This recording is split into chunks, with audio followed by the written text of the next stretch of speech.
Hi and welcome to the Martin Bell Show. Hopefully been keeping well, and in today's video we're going to be reading from the Daily Mail Online, and it's on the money section and it's about properties.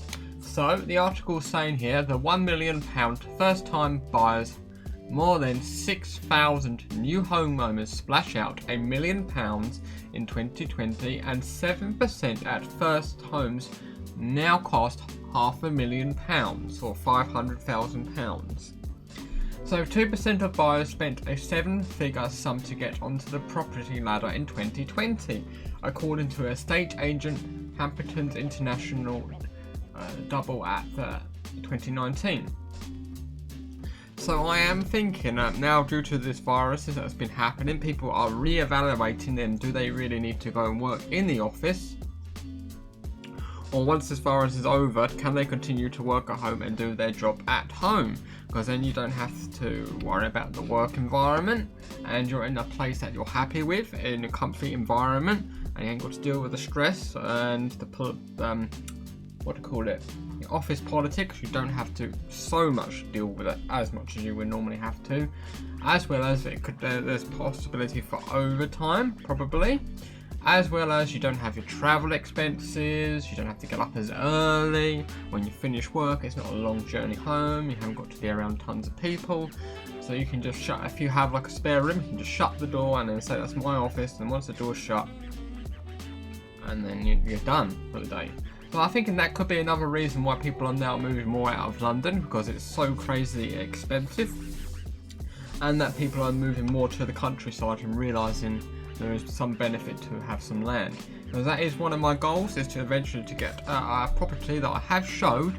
It did cost around a crazy amount of money, £600,000, so it is one of this article. But it gives me opportunities to have peace and tranquility and my own space. And it had a large garden, which I really want, is because I have a dream to like grow my own vegetables and fruits and salads, and to be nearly or completely sustainable myself upon that. As well as that, it will give me a cheaper standard of living, and the food tastes better and it's more nutritious, because the food hasn't degraded on its travel to being delivered to the shop, as well as me then picking it up. So it's more fresher as well, and I really enjoyed the growing my own fruits of my labour and seeing what I've grown. It's just, I find that very rewarding, and I find it good from switching off from finances and the days of life. But it's just getting back more to nature. That's something I'm really looking forward to getting more into, and I have actually ordered some more seeds for this year, so I will be growing more vegetables and fruits, as well as I think more people are doing it, so it's quite hard to get seeds at this moment in time as well. So that is something to think about if you're thinking of growing some fruits. Maybe to pick up some seeds now before the season starts, when it may be even harder to get some seeds. Because I've ordered, for example, I don't know the names of them, but they're like the long sweet peppers, so they're like really expensive. I've got organic seeds, but the organic long sweet peppers are like £1.50 for 2, so that's crazy money. And I'll be able to grow a few plants of them, so I won't be spending money there, and I really do enjoy them, and I don't get to eat them that often. So now that I've got them, hopefully if it's a successful harvest, I will be able to enjoy them. So anyway, let's get back to the article. So while they still represent a small niche, with 2% of buyers spending a 7-figure sum on their first home in 2020, that compares to 1% in the year before. According to data from the estate agent Hampton's International, based on Halifax data, which said that 304,657 people got on the property ladder last year. This would represent 6,093 first-time buyers. Hamptons also looked at the numbers first-time buyers who spent more than £500,000 on their homes. I've heard of the stamp duty rules have changed, so I'm thinking that they've stopped stamp duty on your first-time homes or a certain price. So I'm thinking maybe some people are trying to seize this opportunity whilst it's there, to get the property at a bit of cheaper rate, or get more property because the stamp duty is not there, so they can afford to buy a bigger or maybe a better area property than they wouldn't normally be able to afford if the stamp duty was there. So this has remained stable at 4% in 2017 to 2019, but rose sharply to 7% in 2020. In the south, this has increased to 15%, in London 33%. Personally, I personally wouldn't want to live in London. I don't like the rat race. I much prefer the countryside and having my own space and having peace and tranquility and not heavy traffic noises, and the air is better and the air is cleaner. The proportion increased to 8% in London and 4% in the southeast. 5 years ago, the proportion of first-time buyers paying more than £1 million was low. That was the average figure of the UK was 0%. So not many houses. Areas with the highest proportion of £1 million plus first-time buyers included Westminster in London, which is to be expected, where 2/3 spent a 7-figure sum, as well as Hammersmith and Fulham in London and Sevenoaks in Kent, where half of buyers did. So saying here, percentage of first-time buyers spent £1 million and 2008, when that was like quite a while ago, it was 0%. And now in today's society, in 2020, in GB, Great Britain, only 2% of people spend £1 million, and that does kind of make sense because of like the 1% rule have like most of the wealth. But if you take in global wealth of the 1%, a lot of people are in the 1%, because I think it's around £40,000, and then you're classified as the 1% as a whole of the world. Other places where at least a third of people getting the property ladder spent £1 million or more included Reigate and Banstead in Surrey, 42%, South Buckinghamshire 40%, Barnet in North London 38%, Kensington and Chelsea in West London 33%, and Chiltern also in Buckinghamshire 33%. Like many, the super wealthy found that they wanted more space after spending more time at home throughout the repeated lockdowns, and that's true because they probably couldn't go to their second homes, which are probably more rural, and it made them realise obviously they can't go out or do anything, that they really did appreciate more the space that they had, and then just like a London flat where you just got like a flat and no garden and nowhere to go. Jonah Cookin, head of the prime country sales at Hamptons, told This Is Money that the increase had been driven by high net worth professionals decided to move from luxury rentals in London to large pads in the countryside, and that's what I would do if I was one of the old wealthy, but I personally wouldn't have a large rental in London. I would just have a large-ish one in the countryside which had a good garden size, so I could do my own gardening and grow my own foods in the last year, and it has been a change in the environment.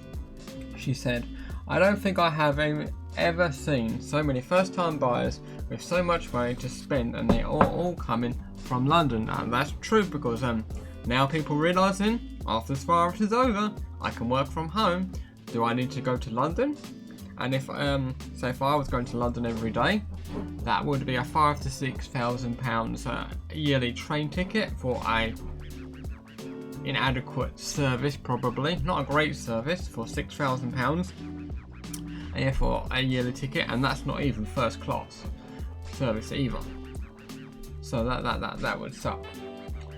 So, and people are realising that it's like, oh, I could just work from home in my lovely thing. And as 5G comes in more, I think this will change even further, because rural areas won't be able to maybe fully install cable, or there may be rules restricting on putting towers up, but not towers, cabling in. But if we could have 5G, maybe there could be disguised towers in some way. Maybe that there will be 5G, and then it will make the rural areas even more appealing to people. So she also said that these first-time buyers were not always in their 20s and 30s. The average age of first-time buyers is not what one might imagine, she said. This is the perception that most people buy in their 20s, where there is a limit to how much you can afford. In the prime market, I often meet high net worth individuals with large budgets who are older than that, but are still buying for the first time. That is true because they was, as I said, they was probably renting in London, so they had no reason to purchase. So this would mean that, in a way, they are a first time buyer. But if they were in a more realistic situation or in a different area other than London, they would be like a second time buyer because they would have purchased an actual property. And also, if they're moving around quite a bit and there's no real reason to purchase a property. But now, as I said, the internet's more around and people realising if it's a job that they can actually do from home, they can then now go to a location and remain at that location, and then maybe actually have to travel maybe a few times to maybe a central hub where they work at in the future. So their job might be involved, that might be doing less travelling, or their relationship status might have changed. They have decided that a rental no longer suits their lifestyle. The Hamptons data showed that the average amount spent by first-time buyer across the UK and how much lower. So, South, North, GB. So, I think this is the average. So the average house in the UK, GB is blue, so we're looking at a little about 230. The South is over 300,000, looking at 350. And the North is £150,000. So, and in 2020, they spent £253,700 on average to get onto the property ladder, an increase of more than £33,000 compared to the previous year. In 21 to date, those buying their first homes have spent slightly more again, with the average price coming in at £255,260. according to Hamptons.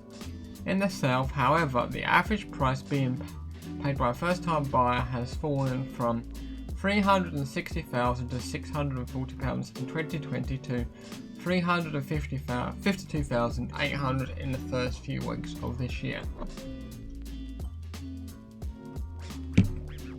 So the Cotswolds wealthy clients were keen to buy. Often figures released this week suggested that the wealthier people continued to invest in property in 2020, despite restrictions on viewings and challenging economic outlook. I think that the market will be quick to recover once this virus is over. As I said, anything I do say, this is not financial advice. I am not a licensed professional. This is just for me giving me my points of view. It's for motivational, educational or inspirational purposes only. Please do your own due diligences before making any investments. The profit by Peter Flavel, the chief executive of Cox, said that lifestyle changes led of the bank's clients to reconsider their living arrangements. I know from my conversations with our clients that over the last 6 to 8 months, many are reassessing how they live and work, he said. A lot of them are looking at homes thinking about whether they match up to their lives today. Our clients have found that their homes have increasingly had to become schoolrooms, workplaces and social places. It's not surprising that they've been looking for more space. This, he said, could result in a drop in demand of properties with a smaller footprint. And this is going to be good for some people who are on lower wages or are coming up into the middle class, and maybe give an opportunity for them to maybe get a cheaper property. Schools will go back and restaurants and pubs will reopen, he said, but working from home could be here to stay, and home cinema could be out to take the place of the multiplex in many people's lives.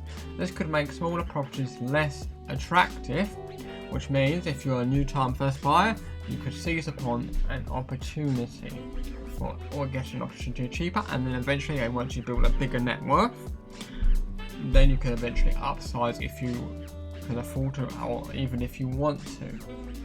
Outside of London, the most popular areas where the bank provided new mortgages for main homes were Kensington Up-Thames, Guildford, that's quite a nice area, and Oxford, obviously that's a very nice area, but quite expensive.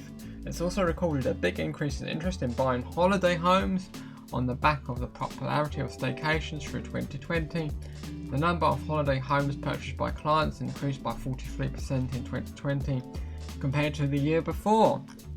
So let's have a look at the best rated comments. Hopefully they're not cancer like they normally are.